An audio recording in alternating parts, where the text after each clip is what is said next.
ივანიშვილის პარტიას მეგობარი აქტის მიღებას უანონსებს ჯინ შახინი, სენატის საგარეო საქმეთა კომიტეტის ერთ-ერთი ლიდერი, წერს ოცნების ანტიდემოკრატიული ნაბიჯებისადმი ხალხის უწყვეტ წინააღმდეგობაზეც.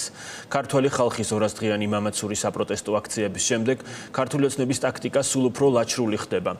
გიორგი ბაჩიაშვილის გატაცების შესახებ ცნობები ქართულ დემოკრატიაზე დარტყმას წარმოადგენს.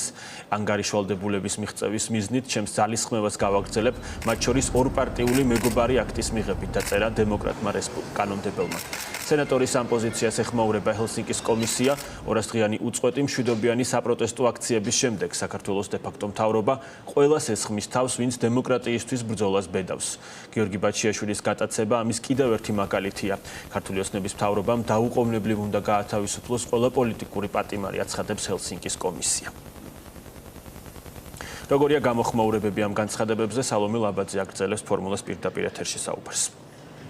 მორიგ კრიტიკულ გზავნილს ვაშინგტონიდან ქართული ოცნება ტრადიციული პასუხით, ანუ პარტნიორებზე თავდასხმით ხვდება. თავდასხმის ერთ-ერთი მთავარი სამიზნე კი ჰელსინკის კომისია. რადგან სწორედ ჰელსინკის კომისია მოუწოდა ივანიშვილის პარტიას პოლიტპატიმრების გათავისუფლებისკენ, ხოლო ბაჩიაშვილის დაკავება შეაფასა როგორც დემოკრატიაზე თავდასხმის მორიგი აქტი. მილიარდერის პარტიაში კი საპასუხოდ ისევ ფულზე საუბრობენ, ამბობენ, რომ როგორც ჩანს, ბაჩიაშვილის ფულმა უკვე ვაშინგტონამდეც ჩააღწია და განმარტავენ, რომ ბაჩიაშვილის მიმართ ამერიკელი კანონმდებლების მხრიდან გამოხატული ეს მხარდაჭერა, რომელიც ბუნებრივია თავისთავად შეიცავს კრიტიკას ივანიშვილის ეგრეთ წოდებული მთავრობის მისამართით, არის იმის შედეგი, რომ ახლა ეს ამერიკელი კანონმდებლები მათი მტკიცებით თითქოს მოქმედებენ სწორედ ბაჩიაშვილის მიერ დაფინანსებული კამპანიის ფარგლებში. ოპოზიციაში კი განმარტავენ, რომ ბაჩიაშვილის დაკავებაზე ამერიკელი კანონმდებლების ეს შეფასება არის ის მორიგი დასტური, რომ ქართულ ოცნებას ნებისმიერი ახალი პოლიტიკური პატიმარი ციხეში დაუჯდება ძვირად და ამისთვის რეჟიმს მოუწევს მძიმე ფასის გადახდა. ამის დასტური კი მათივე შეფასებით არის მეგობარი აქტი, რომელიც როგორც ჯინ შახინმაც აღნიშნა, განიხილება და მისი დამტკიცებისთვის მიმდინარეობს მუშაობა იმისთვის, რომ ეს აქტი ორპარტიული ძალისხმევით იყოს დამტკიცებული. ამ აქტით კი მაყურებელს შევახსენოთ, რომ გათვალისწინებულია ივანიშვილის და მისი მთავრობის არაერთი სხვა ლიდერის, ასევე მაცოცხლებელთა ქსელის შემადგენელი აქტორების სანქცირება. თავიდან ბოლომდე ფულის გათეთრებით, ქვეყნის ზარცვით, ბიუჯეტის ზარცვით, ჩვენი ქვეყნის ეკონომიკის განადგურებით არიან დაკავებულები.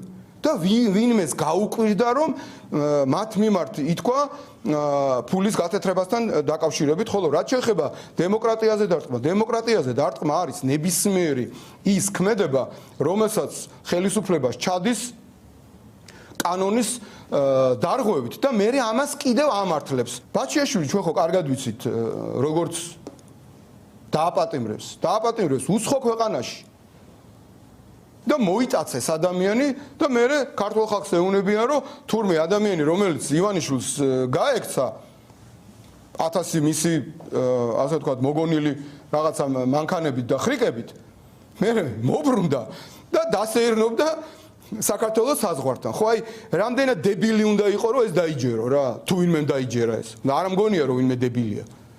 მაგრამ რამდენად უნამუსო იყო ხელისუფლება, რომ ეს ელაპარაკო ქართველ ხალხს და გეგონოს, რომ დებილები არიან და ამას დაიჯერებენ.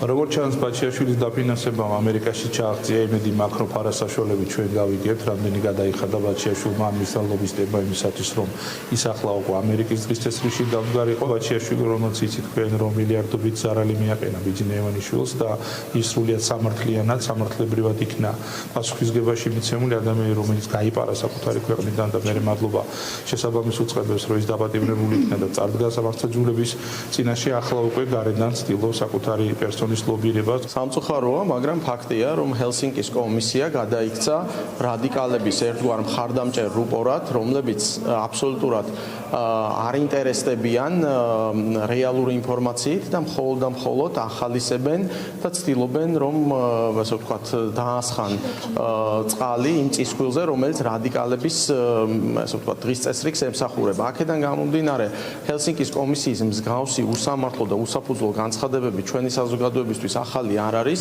საზოგადოება უკვე ძალიან კარგად ხედავს, რომ ისინი მიკერძოებული არიან და მათი მიზნები აბსოლუტურად ცდება იმ რეალობას, რომელიც საქართველოში არის.